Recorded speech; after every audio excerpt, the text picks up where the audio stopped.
پناہ مانگتا ہوں میں اللہ کی شیطان مردود سے۔ شروع اللہ کا نام لے کر جو بڑا مہربان نہایت رحم والا ہے۔ بکھیرنے والی ہواؤں کی قسم جو اڑا کر بکھیر دیتی ہیں، پھر پانی کا بوجھ اٹھاتی ہیں، پھر آہستہ آہستہ چلتی ہیں، پھر اس چیز کو یعنی بارش کو تقسیم کرتی ہیں کہ جو وعدہ تم سے کیا جاتا ہے وہ یقیناً سچا ہے، اور انصاف کا دن ضرور واقع ہوگا۔ اور آسمان کی قسم جس میں کئی رستے ہیں کہ اے اہل مکہ تم ایک اختلاف والی بات میں پڑے ہوئے ہو، اس سے یعنی عقیدہ آخرت سے وہی پھرتا ہے جو اللہ کی طرف سے پھیرا جائے۔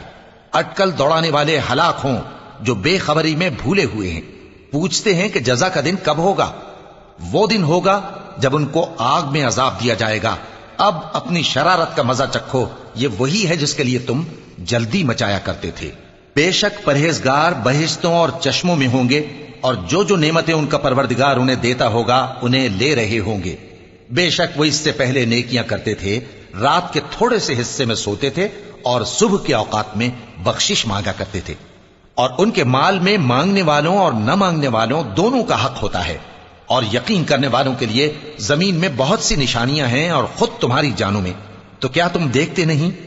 اور تمہارا رزق اور جس چیز کا تم سے وعدہ کیا جاتا ہے آسمان میں ہے، تو آسمان اور زمین کے مالک کی قسم یہ اسی طرح قابل یقین ہے جس طرح تم بات کرتے ہو۔ اے نبی، کیا تمہارے پاس ابراہیم کے معزز مہمانوں کی خبر پہنچی ہے؟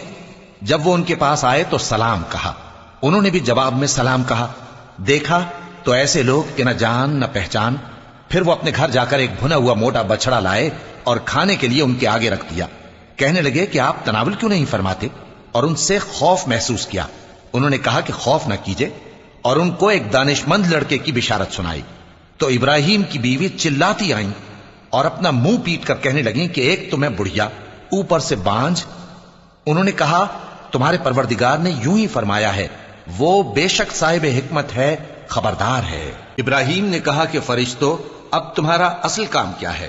انہوں نے کہا کہ ہم گناہگاروں کی طرف بھیجے گئے ہیں تاکہ ان پر گارے کی پتھریاں برسائیں جن پر حد سے بڑھ جانے والوں کے لیے تمہارے پروردگار کے ہاں سے نشان کر دیے گئے ہیں۔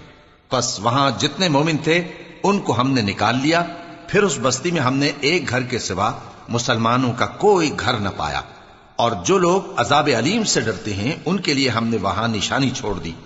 اور موسیٰ کے حال میں بھی نشانی ہے، جب ہم نے ان کو فرعون کی طرف کھلا ہوا معجزہ دے کر بھیجا تو اس نے اپنی قوت کے گھمنڈ پر منہ موڑ لیا اور کہنے لگا یہ تو جادوگر ہے یا دیوانہ۔ تو ہم نے اس کو اور اس کے لشکروں کو پکڑ لیا اور ان کو سمندر میں پھینک دیا، اور وہ کام ہی قابل ملامت کرتا تھا۔ اور عاد کی قوم کے حال میں بھی نشانی ہے، جب ہم نے ان پر نامبارک ہوا چلائی، وہ جس چیز پر چلتی اس کو ریزہ ریزہ کیے بغیر نہ چھوڑتی۔ اور قوم سمود کے حال میں بھی نشانی ہے، جب ان سے کہا گیا کہ ایک وقت تک فائدہ اٹھا لو، پس انہوں نے اپنے پروردگار کے حکم سے سرکشی کی، سو ان کو کڑک نے آ پکڑا اور وہ دیکھ رہے تھے۔ پھر وہ نہ تو کھڑے رہنے کی طاقت رکھتے تھے اور نہ مقابلہ کر سکتے تھے، اور اس سے پہلے ہم نوح کی قوم کو ہلاک کر چکے تھے۔ بے شک وہ نافرمان لوگ تھے۔ اور آسمان کو ہم ہی نے اپنی قدرت سے بنایا، اور ہم کو ہر طرح کی قدرت ہے، اور زمین کو ہم ہی نے بچھایا، تو دیکھو ہم کیا خوب بچھانے والے ہیں۔ اور ہر چیز کے ہم نے دو دو جوڑے بنائے تاکہ تم نصیحت حاصل کرو۔ تو تم لوگ اللہ کی طرف دوڑ چلو، میں اس کی طرف سے تم کو صاف صاف خبردار کرنے والا ہوں۔ اور اللہ کے ساتھ کسی اور کو معبود نہ بناؤ، میں اس کی طرف سے تم کو صاف صاف خبردار کرنے والا ہوں۔ اسی طرح ان سے پہلے لوگوں کے پاس بھی جو پیغمبر آتا تو وہ بھی اس کو جادوگر یا دیوانہ کہتے۔ کیا یہ لوگ ایک دوسرے کو اسی بات کی وصیت کر مرے ہیں؟ نہیں، بلکہ یہ شریر لوگ ہیں۔ تو اے نبی ان سے منہ موڑ لو، تم کو ہماری طرف سے ملامت نہ ہوگی، اور نصیحت کرتے رہو کہ نصیحت مومنوں کو نفع دیتی ہے۔ اور میں نے جنوں اور انسانوں کو اسی لیے پیدا کیا ہے کہ وہ میری عبادت کریں۔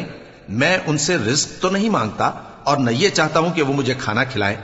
اللہ ہی تو سب کو رزق دینے والا ہے، زور آور ہے، مضبوط ہے۔ سو کچھ شک نہیں کہ ان ظالموں کے لیے بھی عذاب کی نوبت مقرر ہے، جس طرح ان کے ساتھیوں کی نوبت تھی۔ تو ان کو مجھ سے عذاب جلدی نہیں طلب کرنا چاہیے، پھر جس دن کا ان کافروں سے وعدہ کیا جاتا ہے اس سے ان کے لیے خرابی ہے۔